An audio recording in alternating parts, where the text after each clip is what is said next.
Hey, Alpha fam, welcome back to another episode of Alpha Commission. Today on Alpha Commission, of course, we're going to go over the sea of blood red in the crypto market, and we see most notably FTT down a whopping 83%. Why is that? Because FTT is the token of FTX, the crypto exchange, which has just been liquidated by Binance in the FTX Binance war that's been going on, and which I discussed with you in the last couple episodes. Of course, we couldn't have predicted that it would end this harshly and that FTX was this illiquid and this over leveraged that they have essentially caused a black swan event in the crypto market due to the fact that FTX and its sister company Alameda Research are essentially, just everywhere in crypto. They have their fingers in everything. Alameda Research backs just some of the most major projects like Solana, right? Even new projects that are so promising like Aptos. And so this type of event can be catastrophic for the market, and we really don't know where it can end up. The only thing that we can trust is the TA and hope that the macroeconomics of the global economy shift. But hey, guys, I've been trying to warn you about these type of situations since we were at 70K. I did predict a month before the top of the market that most likely we would top at 70K. We ended up topping at 69K, so I was $1,000 off.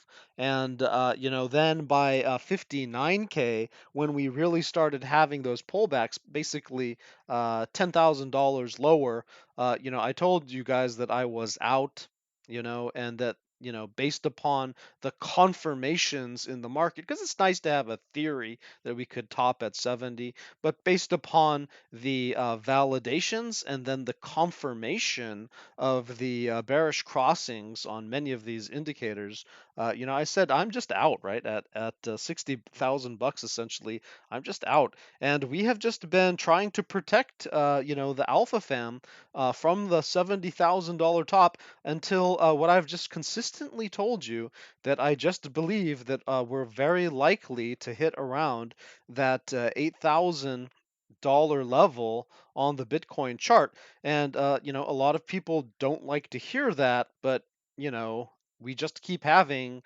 black swan event after black swan event. We keep having bad news after bad news. The macroeconomics have not changed. And guys, there's like a three, pretty solid lessons that we should take, out of this, right? I mean, lesson one, right? Don't put your eggs, all in one basket. So if you had faith in FTX, why did you have faith in FTX? FTX has only been around for like a year or so, right? A couple years at most. And so who are they? Right? Who are they? You trust them more than your bank? Are you kidding me? Like, why would you put all of your money in one exchange? And, and then the newest one out of all of them, right? So, guys, like any of these things can go under. BlockFi, Celsius, right? Coinbase, KuCoin, Binance even. It's possible any of them could go under. And so, please, please, please, if you're going to have your money on exchanges, spread it around into a bunch of different exchanges, right? In case you get locked out, in case there's a hack, in case they shut off withdrawals, in case they have bankruptcy, right? Anything like this could happen, and so you want to just spread your investment, over multiple exchanges. You don't want that nest egg to be in one basket. Guys, and then if possible, use a ledger. If you're not actively trading a certain amount of money, right? It's just like sitting there, put it on a ledger. Don't leave it on exchanges, right? For your hodl positions, your long-term holds, put them on a ledger. That's a brand, right? That's a brand name of a device that you can keep your crypto on, as opposed to keeping it in these centralized exchanges. The centralized exchanges can always, turn off your crypto, basically, right? But if it's on your own ledger, if it's on your own vault, then you are the one in control of it. And guys, never use never use more money than you can afford to lose in crypto. Everyone tells you this in crypto. It's probably the most important principle that there is in crypto. If you can't afford to lose a certain amount of money, don't put it in crypto, because crypto is probably the industry where you're most likely to lose all your money, especially if you're a newbie, okay? And then I would, just suggest for those newer in crypto, I always tell them, don't be trading with more than $100 at a time until you're a really, really good trader. Just play around with like $100 here or there, okay? I mean, this isn't financial advice or anything. I'm just saying practice, okay? Because you're not going to get the timings right. You're not going to understand the risk in this market. You're not going to understand how these, markets move until you really get your feet wet, until you really have a substantial amount of practice. And you don't want to be doing that with $1,000, $10,000, or some guys like $100,000, right?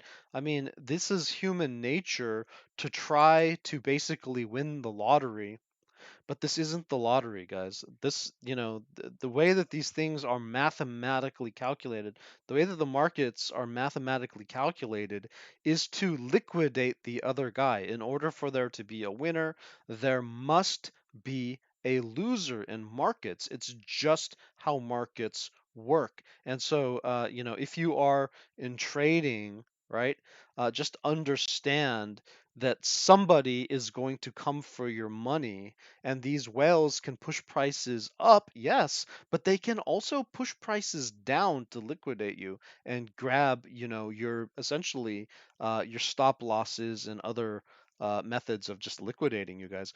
Uh, you know, I think there's probably, just so many lessons that we could learn out of this, but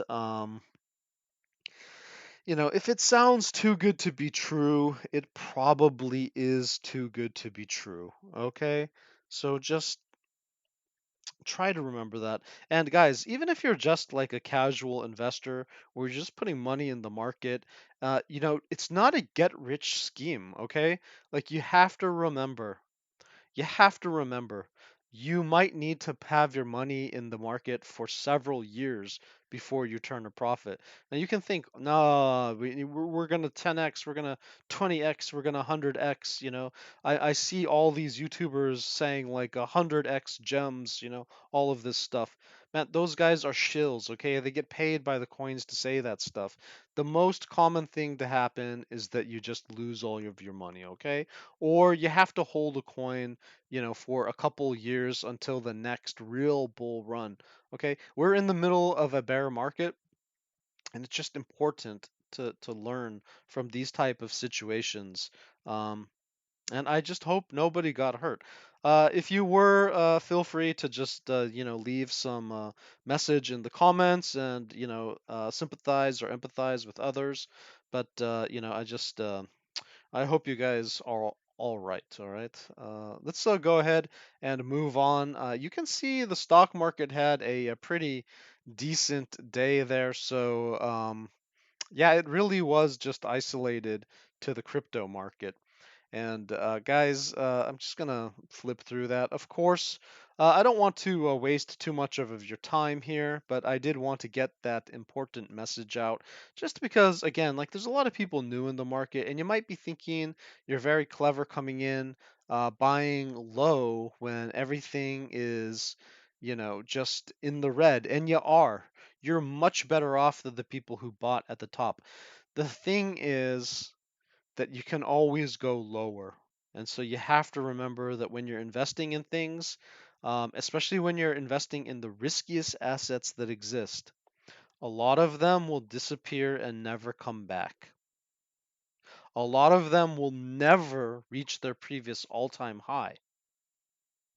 Okay, they can increase in price again, but they may never reach their previous all time high.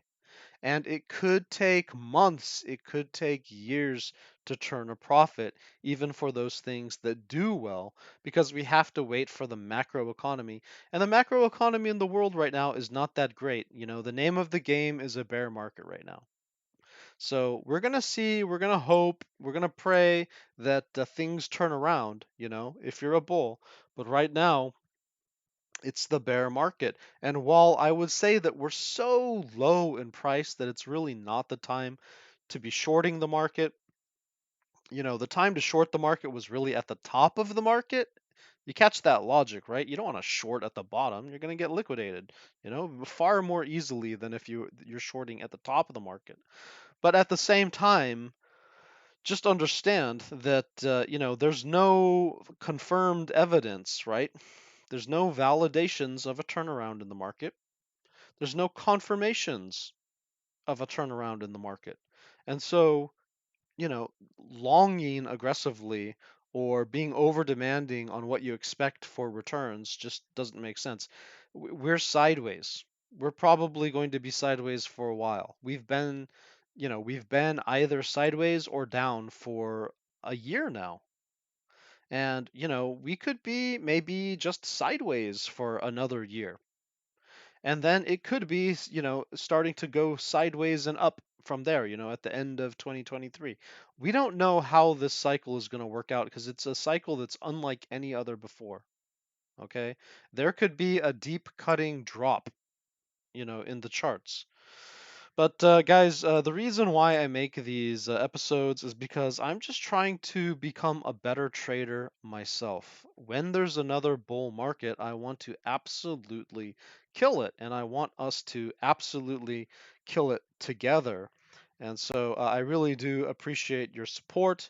Thank you for always, leaving your positive comments and your feedback, and for supporting this channel. It really does mean a lot to me. I know I've become a better trader because of it.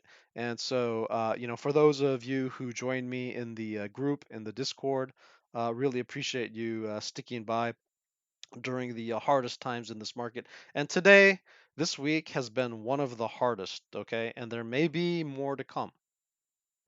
If we look at my momentum pools here, you can kind of see, what has been going on.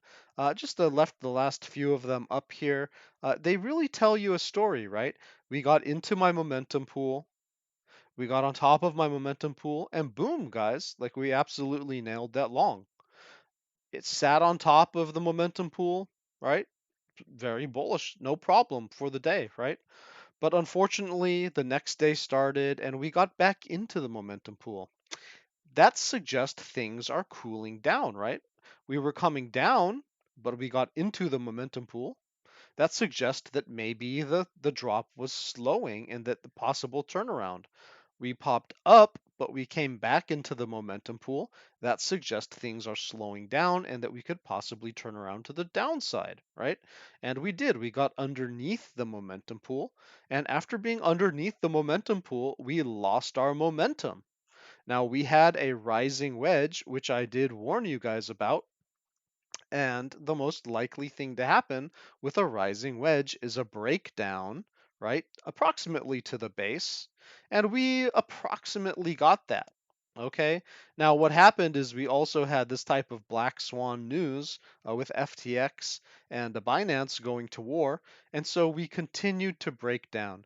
And unfortunately, because FTX got liquidated in the process and they have their fingers in everything in crypto, the market is continuing to push down for structural reasons that could have happened anyway.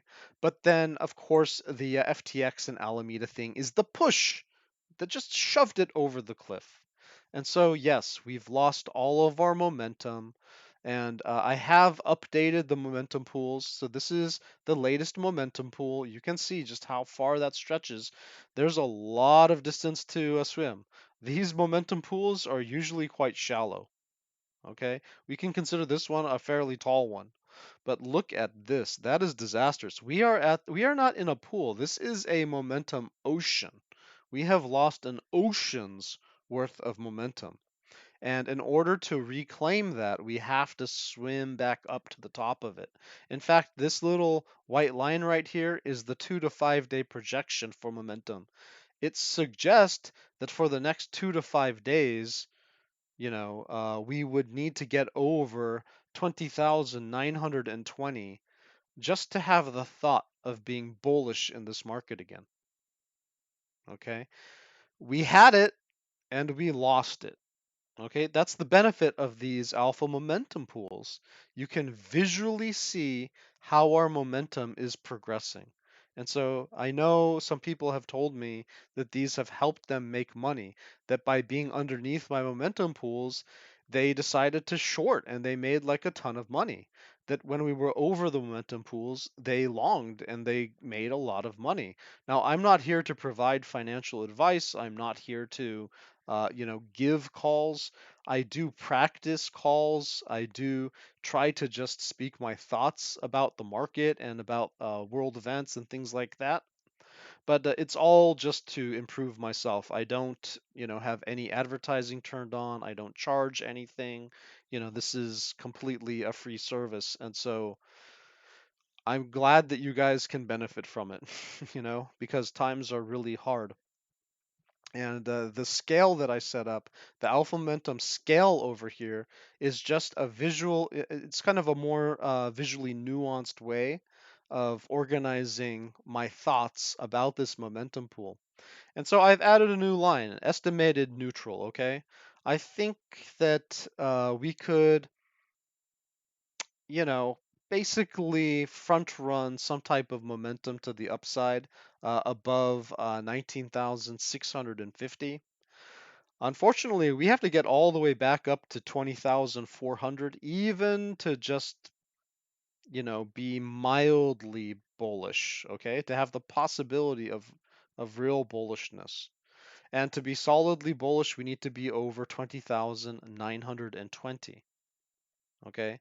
To be very bullish, kind of like that really like hard confirmation of bullishness, perhaps even on higher time frames, 21,730, probably still around 21,800-ish. It's just our momentum really got pushed down here.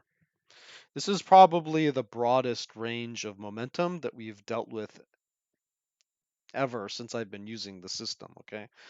And look, I mean, we basically started the day, okay, because we're on the 4 hour right now, and so this is 4 hour increments of the day, and we've already started the day underneath the daily momentum. Okay, the daily momentum pool is saying you've started the day. Let me zoom in here. Okay, let me just zoom in. And now just focus on this candle. Let me turn off the drawings. See that little wick? That's what had the slightest amount of momentum to the upside. Okay. And we just immediately lost it as the day started. Immediately lost it. Based upon four mathematical calculations for momentum, okay, spread over 5 different time frames. I come up with all of this information for you. Okay? This is processed information. This is me using my brain to process information to make it useful to other people. Okay, that's why you don't see this on any other channel. This isn't an indicator or anything. This is me using my brain delivering this for you guys. Now, I could use EMAs, I could use, I don't know, fibs and stuff like that. But to be honest, it's not going to be as accurate as these lines because this is putting in the hard work. Okay? And you can see, where did we start the day at? Underneath my bearish, underneath my solid bearish. Essentially, we dropped immediately below underneath my solid bearish bias, even though we had this blue candle, right? We had this nice kind of green in the money push from this wick down here. We pushed up, but look what my momentum pool told me. It said, hey, you're underneath the momentum pool. There's no reason there's no reason to be bullish. There's no reason for you to go long on anything. Why would you even try? First of all, you're just going to be neutral at best within the pool, and you're only bullish if you're at the very top or on top of the pool, right? And so who's going long unless we're inside of the momentum pool at a minimum, and preferably over the estimated neutral point? This is all bear territory, and you can see the price has been pushing down while I've been filming this episode, right?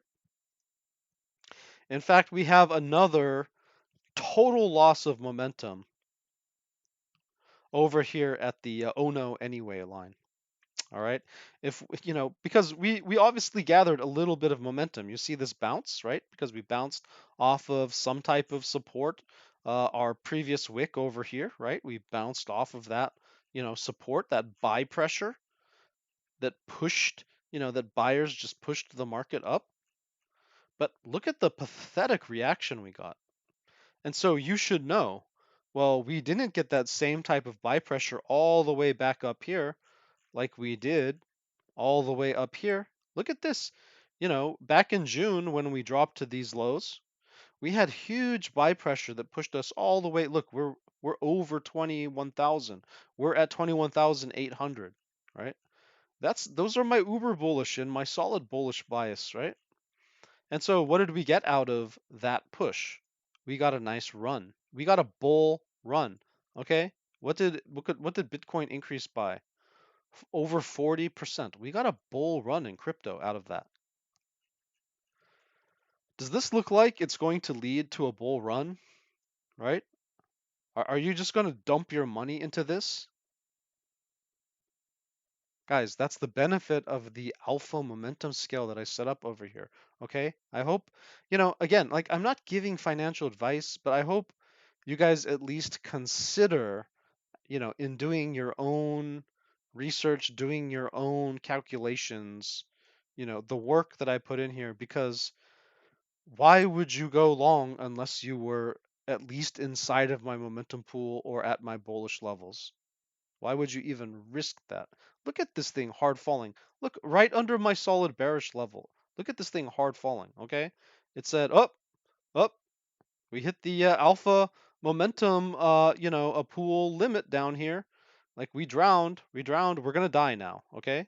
We're gonna die. It just the price decided to die because it couldn't get into my pool. It couldn't swim to the surface. That's a long way to swim, right? It can't hold its breath that long.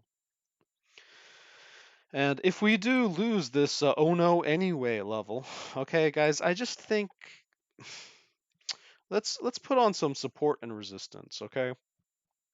Now I don't use that too often because I've created a method using momentum that works for me.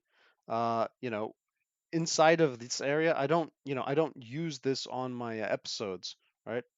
But of course, I map it out because I need to know where to take profit, where I'm going to hit resistance, all of that stuff, right? And so some guys just, they just say, well, I'm at support, so I'm going to long, I'm at resistance, I'm going to short. And that can work too. Like if that's your style, that's your style. I don't do it that way. I don't necessarily play that. I play a momentum, okay? I'm a momentum trader primarily. And then I'm a volatility trader and an EMAs trader, right? And then of course trend and a price action, right? And so what are we looking at? We violate this level, then I think we're going to a 16,000 with a strong possibility that we could even get into that 14,000 level, okay? Because we're just going to lose all of our momentum. Going to lose all of our momentum on the weekly. That's a lot of momentum to be losing on every single time scale. Every single time scale, we will have lost our momentum, right? All through the weekly. Now, I don't know about you, but I trade primarily on the 4 hour, right? Maybe the daily. I don't like to go to bed with open trades. Okay, it just crypto is a 24/7 game, and so it just in the traditional markets they close for the night, right? You can wake up early the next morning, and then the markets continue, right? You can have dinner, you can see your family, you can go to bed, but in crypto, it's 24/7. And so it's hard to go to sleep like that unless you have, unless you're above, one of these uber bullish levels, and maybe you have a stop loss at bullish or something, and then you can say, oh, it's gonna probably go, right? Well, this stuff just worries me because look at what can happen just in crypto, just like in a heartbeat, right? But guys, like, I mean, we could catch this level, but I'm just, I don't know, guys. It's just, we take out this low, just my expectation, we're going to probably go to, 16,000, maybe 14,000.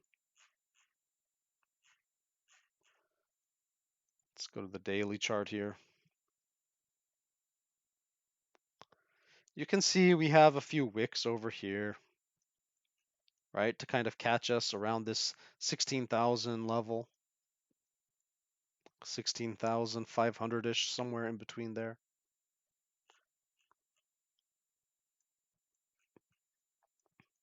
And then you can see price action just kind of up and down, until around 14,000, where we also have this little high over here in 2019.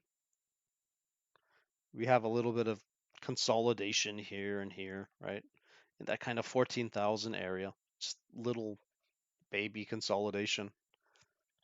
But it was enough to get us to pump. So, there might be interest there. And so we could catch on these levels. We could catch maybe on, 16,300. We could catch maybe on 13,800, somewhere around there, 14,000, 16,000.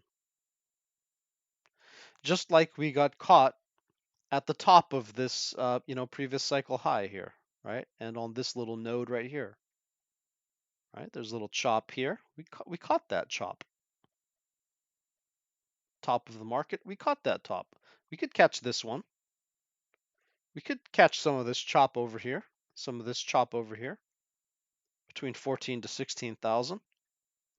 I can't tell you where this price action is going to go, but I can tell you that at some point we're going to be so oversold that somebody's going to try to buy it. I can tell you that people are going to be shorting so hard at some point, maybe starting now, right? You saw the price pushing down,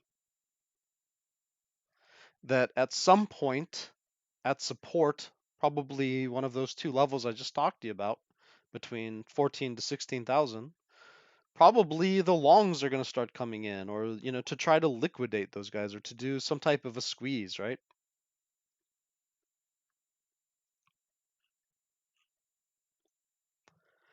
So yeah, I mean, a lot of people were bullish, myself included. I was hoping that the market would turn around. I was hoping that there would be a Fed pivot. But feelings don't matter in trading. In my last couple Macro Monday episodes, I really described how I thought that there wasn't going to be a pivot. Like, just logically, why would there be a pivot? I wanted there to be a pivot, but why would there be a Fed pivot that changed the macroeconomics, that made it easy for us to trade? Nothing is healed in the world economy. It's not just the US, it's every country in the world. Inflation hasn't been solved. There's a global contraction. There's a new Cold War, right? Like, like, should we expect that markets are going to be expanding or contracting? We should expect that they're going to be contracting.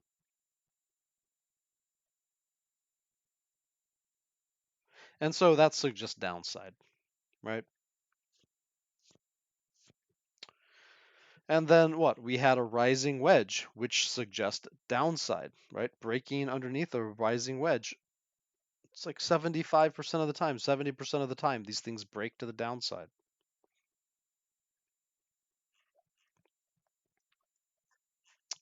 And I don't know if I should mention it because it's just kind of a working idea, But there are some weird things, showing up on this market here. I mean, we could actually put in a head and shoulders up here,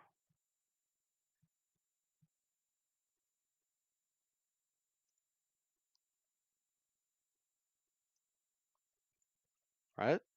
I mean, it might not happen.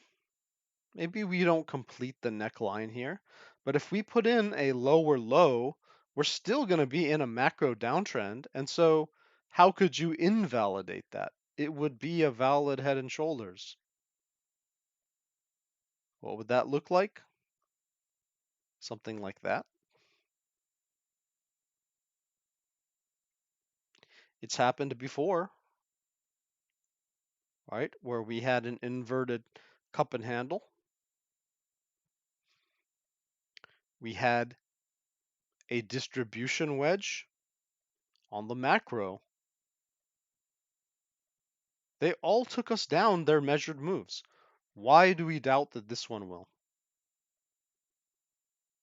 Why do we doubt that this one will? If we take out this low, why would we doubt that this wouldn't take us down its measured move? Now I'm on the log scale.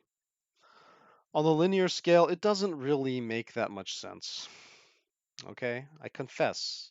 It doesn't make that much sense on the linear scale. We would be taken to less than 0. Okay? But then again, then neither does this and neither does this. Their measured moves just don't add up on the linear scale. But what if the bots and the algorithms and the traders on the macro are using the exponential scale, right? The exponential logarithmic scale. Then for them, this can make perfect sense. And so for them, the target would be somewhere between 6,000, I don't know, let's just say 5,000 to 10,000, okay? There's wiggle room.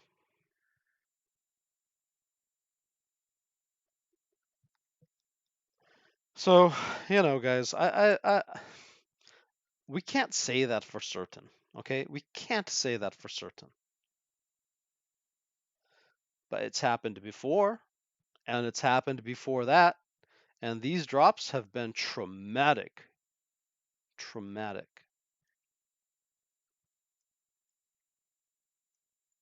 Let's throw something else on top of there.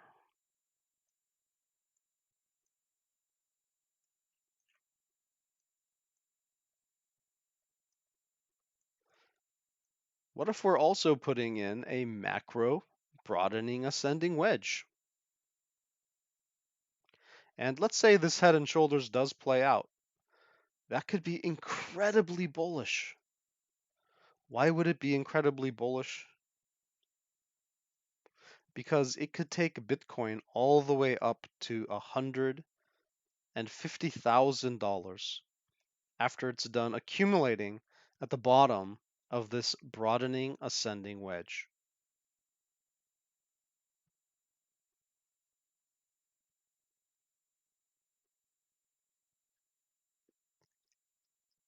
But if it breaks down, it's going to be a disaster, okay? If this is a failure to move up, it's going to be a disaster. So I won't mention this price clearly labeled over here. So these macro like patterns, they tend to work out. So it is interesting that we do have the scenario for a broadening ascending wedge to play out, and that's what could really take crypto into the future several years from now. Okay, not this year, a couple years from now. It takes time. It takes time to accumulate and to push up. The Fed has to change its policy. They have to start money printing again, basically. Okay, the recession has to be so bad that they turn on the money printers again. Inflation has to go away, And then the money printers have to come back on. And they will turn it back on. They will. They always will.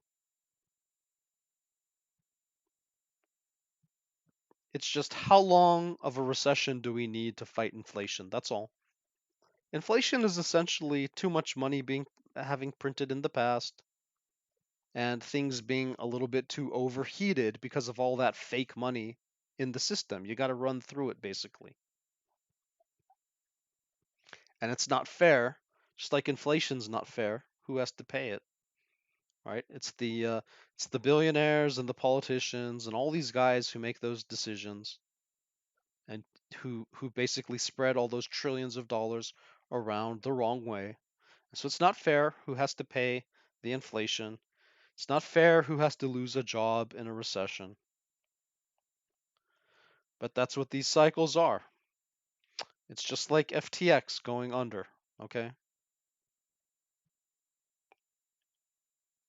It's the powerful taking advantage of the weak. And so if you bought up here, you're weak. If you bought up here, you're weak, okay? If your company came into existence here, then, if Binance or some older company came into existence here, you're relatively weak compared to your competitor. They just have a much stronger advantage than you.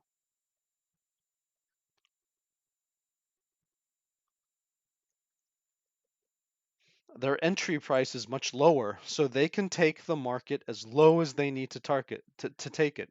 They're whales, they can just dump the market as hard as they want to dump it, and they'll never come back to their entry price. They'll never get liquidated. But you're a new company, right? You came in during this period here, then your entry price isn't that great. And you can be liquidated at these prices down here.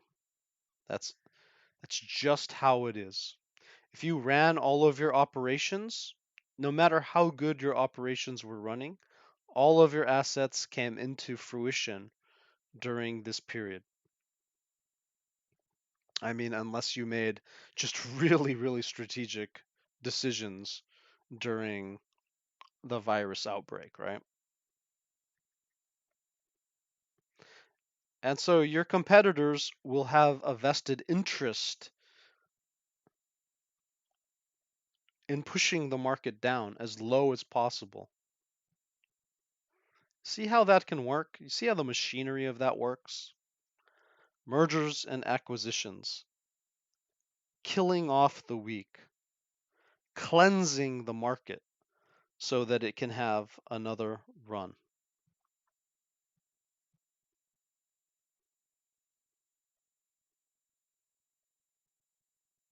And what are we at? 17,750? Holy moly.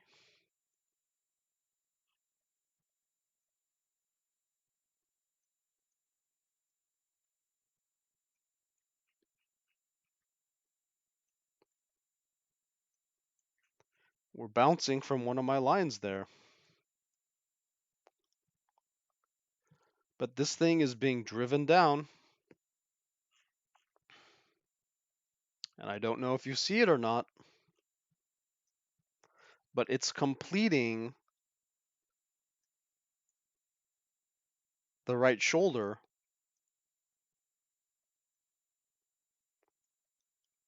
All right, it's coming right here to the completion of that right shoulder of my head and shoulders. And when it does that, this entire market is going to be at risk of a massive liquidation event on par with what happened in 2020 and with what happened in 2018.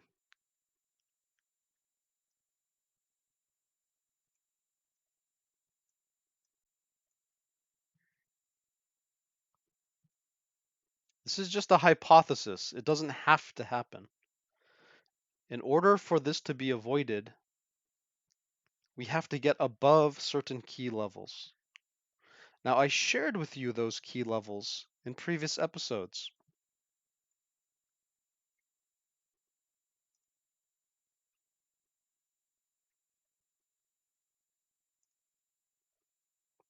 The good old alpha origin channels, right? The last time we were looking at the alpha origin channels, I was mentioning, don't be shocked. Don't be shocked if we get rejected at my bloodline. It looks like we were just coming down here. We tested it, broke down, and we retested it. I told you guys we needed to get above that bloodline in order to confirm bullishness. Because that would suggest that we could do something like this, right? Maybe go up to 28,000 bucks. Even if we have a pullback to maybe 24, and then we could go all the way up to 40K, right?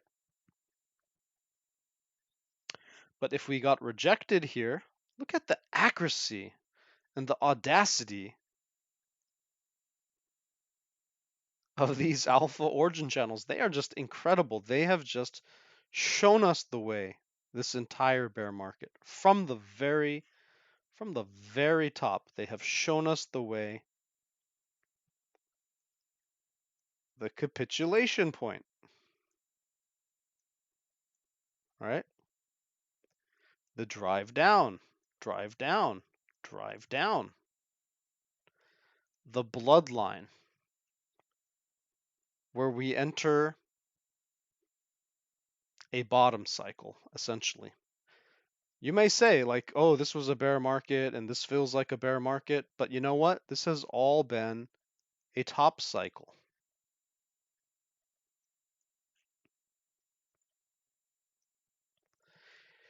This rejection at the bloodline, it suggests something different. We got a rejection. We have to deal with that reality. It suggests the possibility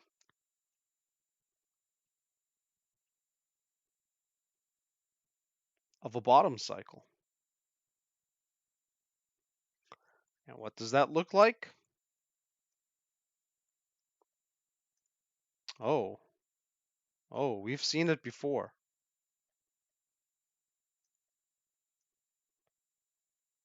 What does that look like?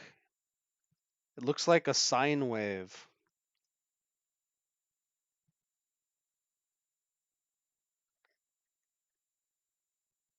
You remember when I predicted the 70K top on the cycle?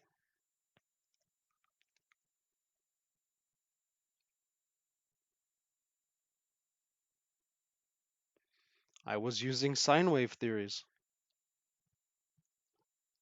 Well, because this is a curve, it's mostly going to be sideways, assuming that we can hold this cycle low over here and we don't get into any type of like grandfathered like $250 and below stuff. Just say that we have like an institutional investment wave going on here. Yes, we can have deviations up or down, right? We could even have something really crazy and extreme, just like this, right? But maybe over here. We could do this just upside down. No problem. We could actually get up to, you know, like 90K even.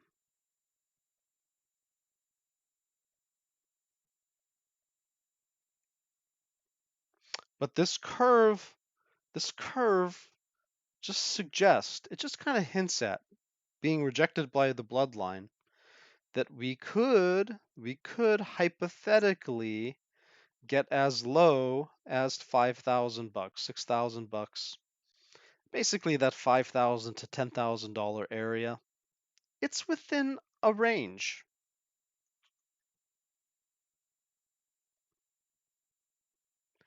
We've had weird spikes all over this thing.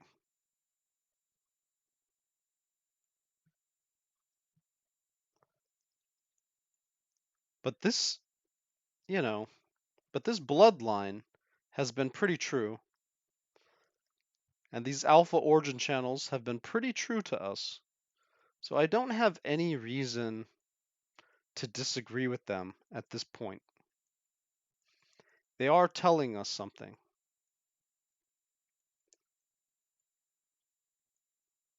What are they telling us?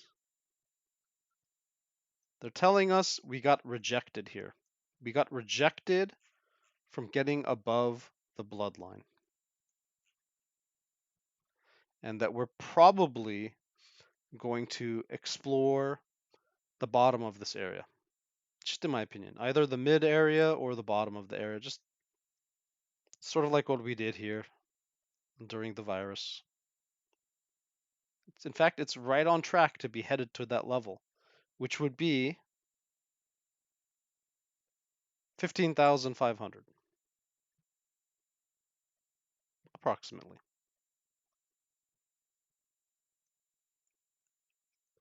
What did I say it looked like based upon the horizontals that we could drop to? Between 14,000 to 16,000? Well, this one says 15,500. Interesting, interesting. That's for the midline. I have a whole bunch of lines here because you can see we had like a whole bunch of points that we bounced off over here. I just wanted to watch it as we go down. You can see we have little candle bounces at these various levels. Just wanted to see, do we bounce at those levels? Or do we just cut straight through to this kind of dotted line? Looks like we're just going to cut through it. But look, we did get a nice bounce on this line. That wasn't planned. Look at this candle close right here above that line. That wasn't planned. So it is interesting. It is interesting, just the sheer accuracy, the accuracy and audacity of these alpha origin channels.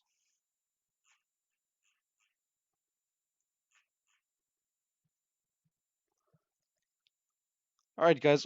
Wow, wow. We have moved to 17,400. That's incredible.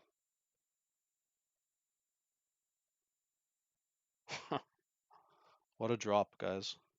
Yesterday I was saying you could short off of the momentum pools, and just wonder if anyone did take a short off of that.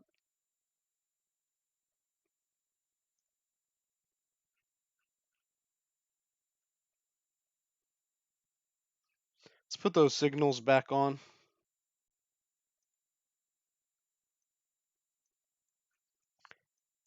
We are right about to break my oh no anyway level, and we are getting a little bit hung up on it. Again, guys, these are derived not from support and resistance, they're derived from momentum. It's a totally different way of looking at the market compared to what most traders use. We got a little bit of a bounce there, but it just didn't even stop. We already tested it. We bounced right off of my oh no anyway level up here. We're breaking through it. It's pretty scary, guys. This is a true black swan event, okay? Yes, it's possible. You know, people have predicted that we could go lower, including myself. But we couldn't know that it was today.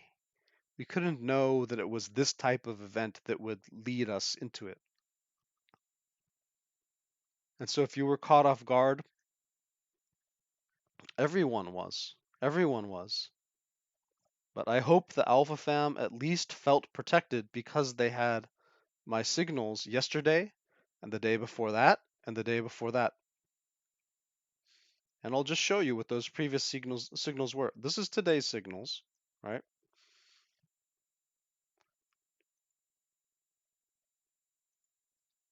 And then here's the previous signals that I gave you.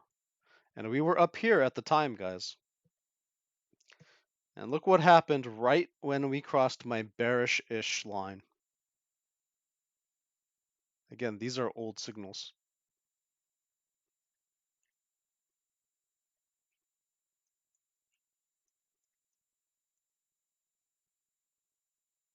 Look what happened when we broke below my oh no anyway level. Look what happened when we broke my solidly bearish level. Boom. Boom. Look what happened when we broke down from that rising wedge. Boom.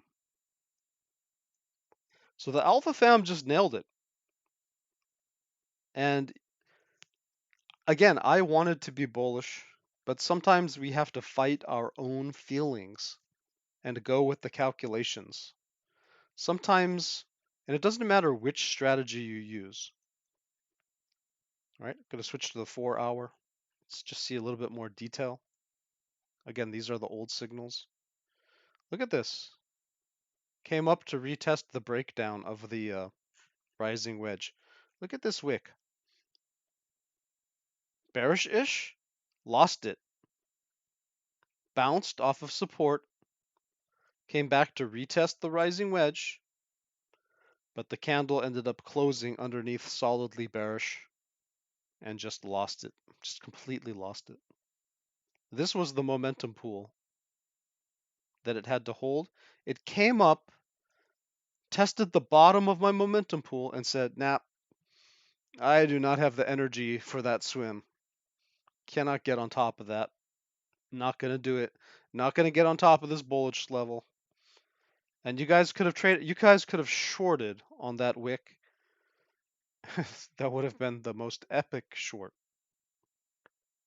This would have been a legendary short. Okay?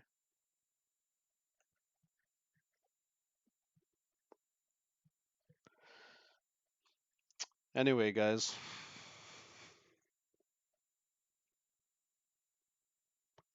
Thank you for supporting the channel. I really appreciate it. You guys come in, every day, every couple days, check up what's going on, leave feedback, all that stuff. I really appreciate it. Not sure where this is all going to end up. It could be bigger than we think. Let me turn on the weekly and I'll show you what I'm seeing.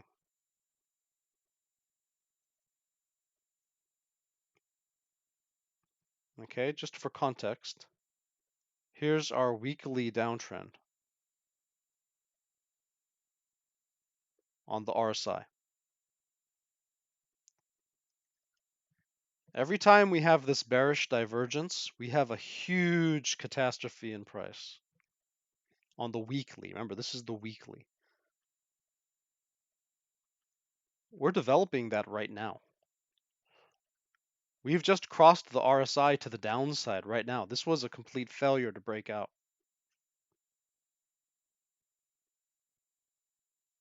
What could that suggest? Well, look at how big these drops are underneath the white line when we break under them. We could have a ways to go, guys. We could have a ways to go. This thing's not over yet. And if we look at our volatility here on the weekly, you can see that it hasn't finished its move yet. Let's look at the 5-day. 5-day is just the beginning. 2-day is just, oh my goodness, this thing is just pushing to the downside. It's not even halfway over. It's saying it's not even halfway over.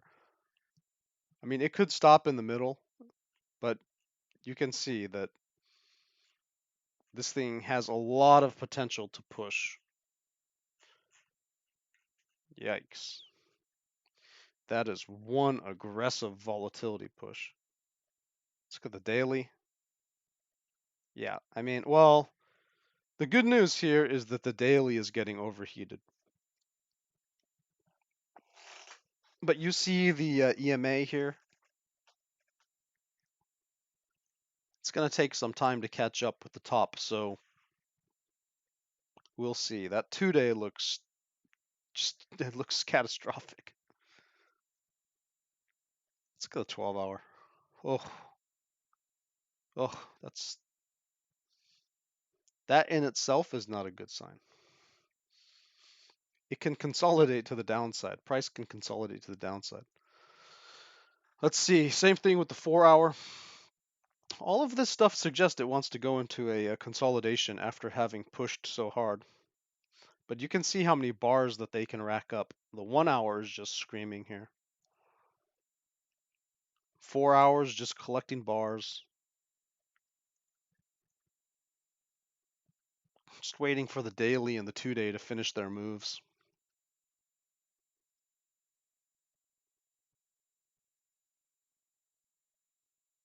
Man, 17,300.